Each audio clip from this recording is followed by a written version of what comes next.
आज हम बात करेंगे मनोज कुमार जी के बारे में। जैसा कि आप जानते हैं कि उनका देहांत 4 अप्रैल 2025 को सुबह 4 बजे हो गया था। वो लंबे समय से गंभीर बीमारियों का शिकार थे। उनको लिवर का सोराइसिस हो गया था, जैसा कि उनके बेटे कुणाल गोस्वामी ने बताया। लेकिन हम उनकी बीती हुई ज़िंदगी के बारे में कुछ इंटरेस्टिंग फैक्ट्स जानने की कोशिश करेंगे। उनका असली नाम था हरकृष्ण गिरी गोस्वामी और वो 24 जुलाई 1937 में पाकिस्तान के एबटाबाद शहर में पैदा हुए थे, एक पंजाबी स्पीकिंग ब्राह्मण फैमिली में। लेकिन फिल्मों में आने से पहले उनको संघर्ष भी बहुत करना पड़ा। सबसे पहले तो उनको पाकिस्तान से पार्टीशन के दौरान अपना घर पर छोड़ के बेघर होकर दिल्ली के एक रिफ्यूजी कैंप में रहना पड़ा।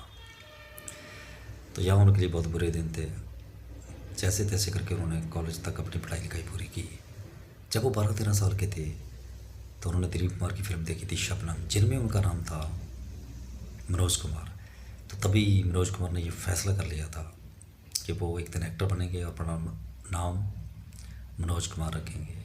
उनको कामिनी कौशल, अशोक कुमार और दिलीप कुमार की एक्टिंग बहुत अच्छी लगती थी।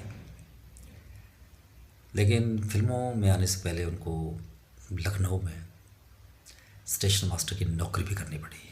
लेकिन एक दिन उन्होंने हिम्मत करके उस नौकरी से इस्तीफा दे दिया और मुंबई एक्टर बनने चले आए। उसके कोई लेखराज बागड़ी कज़न हुआ करते थे जो फिल्मों में फिल्में बनाया करते थे, तो उनके साथ वो थोड़ा बहुत असिस्टेंट हो गए और घोस्ट राइटिंग का काम भी उनको मिलने लगा था। तो जब वो मुंबई में संघर्ष कर रहे थे तो उनकी मुलाकात एक और बड़े स्टार धर्मेंद्र जी से हुई। दोनों रूममेट हुआ करते थे। तो मनोज कुमार जी का सबसे बड़ा योगदान तो यही है कि धर्म जी को उन्होंने ही फिल्मों में टिकाए रखा था। जब वो संघर्ष के दिनों में निराश होके पंजाब में ट्रेन पकड़ के वापस जाने वाले थे तो धर्म जी को मनोज कुमार जी ने ही रोका था। और जब भी उनको थोड़ी बहुत पैसे मिलते थे तो वो धर्म जी के लिए भी कपड़े लेके आया करते थे। तो बोलते थे कि धर्म, मैं तेरे पास से भी 2 कमीचा लेके आया। तो उनकी उन्होंने बड़ी मदद की। घोस्ट राइटिंग कर करके उनका खर्चा भी उन्होंने उठाया है, ऐसा सनी देओल ने एक इंटरव्यू में भी कहा था। तो उनका संघर्ष चलता रहा, लेकिन आखिर एक दिन उनकी किस्मत रंग लाई और उनको एक फ़िल्म मिली फैशन। उसके बाद कांच की गुड़िया की तो फिल्में मिली, लेकिन असली उनका स्टारडम बना शहीद फिल्म 1965 में। इस फिल्म में उन्होंने भगत सिंह का रोल किया था और भगत सिंह का रोल करने से पहले उन्होंने काफ़ी भगत सिंह पर रिसर्च की थी और ये एक मात्र फिल्म है जो भगत सिंह पर सुपरहिट रही थी। इस फिल्म के गाने भी बहुत चले थे। आप अक्सर 15 अगस्त या 26 जनवरी को वो गाने सुनते होंगे।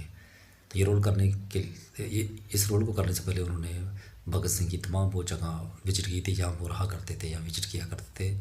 उनकी माँ को भी वो मिले थे। इस फिल्म के बाद उन्होंने पीछे मुड़कर नहीं देखा और वो आगे चल के कई सुपरहिट फिल्मों का हिस्सा बने। जैसे कि आप जानते ही हैं, बाद में वो निर्देशक भी बने, प्रोड्यूसर भी बने। उन्होंने अपने बैनर तले क्रांति, रोटी कपड़ा और मकान, पूर्व और पश्चिम, उपकार, उनको लगभग बड़े बड़े अवार्ड भी भारत के मिले, जैसे दादा साहब फाल्के अवार्ड, पद्मश्री। उन्होंने भारतीय जनता पार्टी को भी ज्वाइन कर रखा था।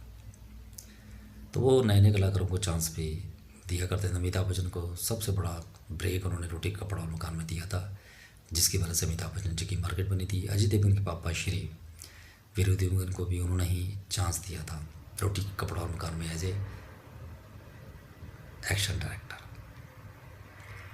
तो उनका योगदान फिल्म इंडस्ट्री में बहुत बड़ा है।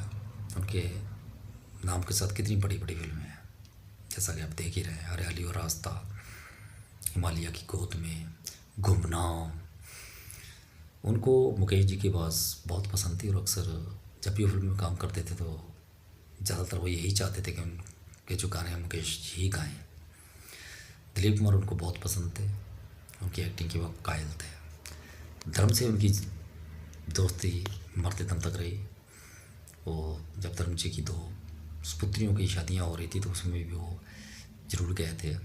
हेमा मालिनी को उन्होंने क्रांति फिल्म में कास्ट किया था, तो हेमा मालिनी ने भी उनके देहांत पर बहुत आंसू बहाए थे। अमिताभ बच्चन भी बहुत रोए थे जब उनके घर गए थे। तो बड़े बड़े एक्टर उनके घर गए थे।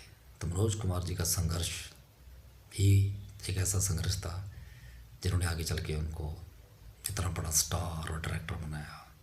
देखिए उन्होंने कितना बड़ा रिस्क लिया कि अपनी नौकरी तक छोड़ दी उन्होंने। उस ज़माने में स्टेशन मास्टर की नौकरी बहुत बड़ी हुआ करती थी। तो एक तो पाकिस्तान से बेघर हो के आना, फिर दिल्ली में रीलोकेट करना, फिर मुंबई में संघर्ष, और फिर इतना बड़ा स्टार बनना, तो ये तो मनोज कुमार के बस की बात थी। उनके कैरियर की आखिरी हिट फिल्म क्रांति ही थी। उसके बाद उनकी कोई फिल्म नहीं चली, वो चार्म खो गए और आगे चल के उन्होंने अपने भाई और अपने बेटे कुणाल गोस्वामी को फिल्मों में इस्टेब्लिश करने की कोशिश की, लेकिन उनका जादू नहीं चला। तो हम ऐसे महान अभिनेता को शत शत नमन करते हैं, उनको याद करते हैं। उम्मीद है कि आपको मेरी वीडियो पसंद आएगी। थैंक्स।